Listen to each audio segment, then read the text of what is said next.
So, the other day we received one of the best pieces of news for Call of Duty that we have had in a very long time. That news that broke was that the Xbox 360 servers for the old-gen Call of Duty titles were going to be fixed and patched for people to be able to go back into lobbies to play. I seriously cannot express how much that piece of news put a smile on a lot of people's faces, including my own. And for the context of this video that I'm putting out, talking about this news, thank you all so much who went and checked out that video that I put out the other day. It did very well, and I'm very appreciative of that, because if anyone here is watching this video that watched that one, again, thank you so much for your support on that video. Today's video, though, is going to expand on that news a little bit more, because I'm going to be talking about all the other things that Activision and Microsoft need to do to fix up some of the issues that are going on in these old games, so that they are free and a safe place to play. Be sure to drop a like on this video and comment down below all the things that you would like to see get fixed other than the servers that got fixed from the other day. And if you agree with any of the ones that I bring up, I'd be happy to hear that too. So let's start off with the number one most important thing in my mind that needs to get fixed now that the servers are back up and running. That, my friends, ladies and gentlemen, are hackers and cheaters. Get rid of them. This is something that has plagued every single one of the old CODs, and even the new CODs for that matter, at least in the sense that it definitely varies from game to game which ones are affected more than the other, but nonetheless, each game has had its problems with this.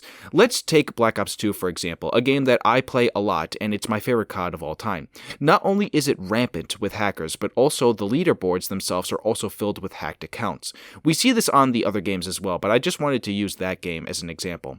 This is something that I hope Microsoft and Activision completely remove, because it hurts people's enjoyment and the ability of the game to just have fun, and it's just I cannot stand that every game, no matter if it's old or new, is just being affected by this. I would garner that if a patch was put into every old game on console to rid of all of that, I think you might see the player counts go up higher than what they are now. A handful of about a small thousands of all players who play Black Ops 2 in terms of zombies and multiplayer every day are constantly getting affected by this. I guarantee if hackers were removed, you'd see that player count go up to the tens of thousands. It's just that people are so avoidant of this game because they don't want to get their accounts hacked and ruined, and they just want to have a good time. Again, every game is suffering through this, and whether it's old or it's new, I just hope that we see this come to fruition if Microsoft fully takes over in the future.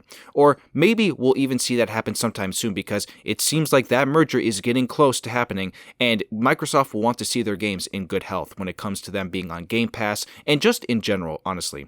Back in the old days when these games first came out, Microsoft and Xbox were in control of them, and as funny as it is, ever since PlayStation took over, it seems that the games have loosened up on how they are taken care of, which I don't know if that really has anything to do with it, but I just thought I'd point out that since PlayStation took over all those years ago, the games have been getting less in quality, and the older games have just been getting less and less taken care of, and it's just like, I think Xbox is truly what Call of Duty needs. I really do. I really truly believe that, just based on that point alone. So I think you basically get the gist of why that first point is so important. So let's move on to the second one, which has to do with the bugs and glitches. Now, funny enough as it is in some ways, some of this does tie into the notion of cheating, since I'm going to use a very potent example of why this second point is very important. So let's use Black Ops 3 as the example here for a game. Now, if anybody's watching this video and is still a current Black Ops 3 player for multiplayer to this day, you know exactly what I'm about to say.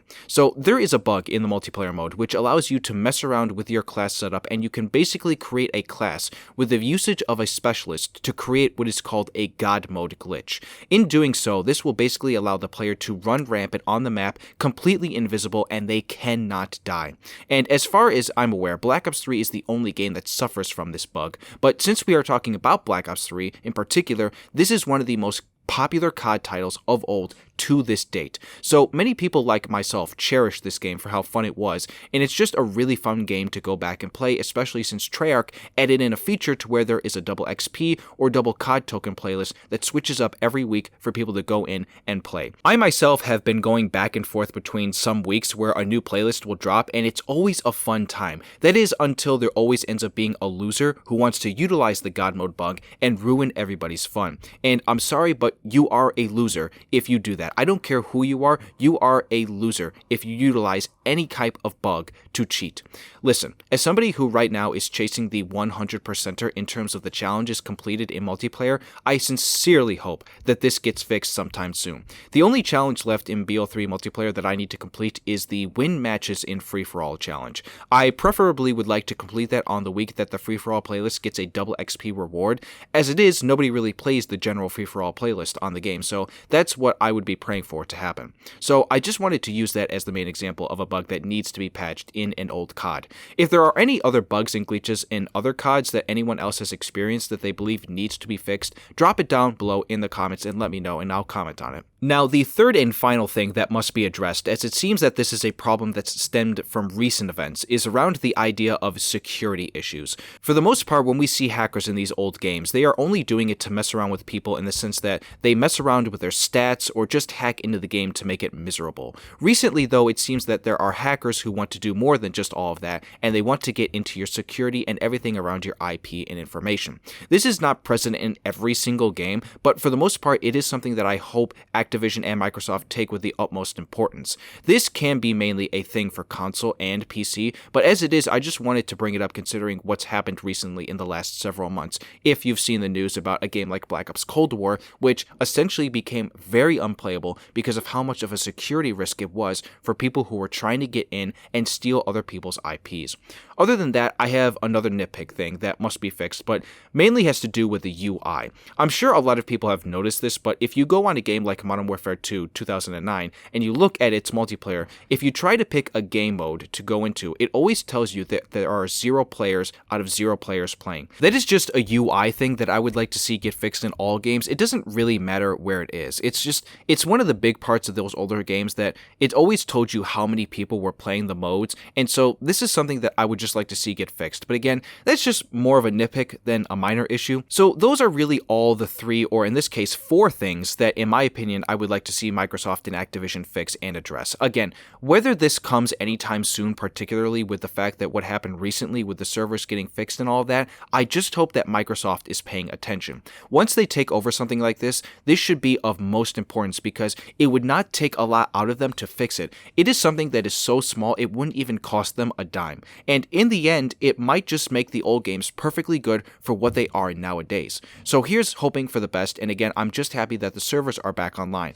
I miss playing those old COD games, and it feels good to be back. So again, drop your comments down below and your thoughts on everything I had to say, and let me know if there's anything else that I should add to the list of things that need to be fixed. Again, like the video if you enjoyed, and if you are happy that the servers are back online, and subscribe to the channel if you are new here. I would really appreciate that, so I hope you all have a great rest of your day, and I will see you all soon. This is Orion, signing out.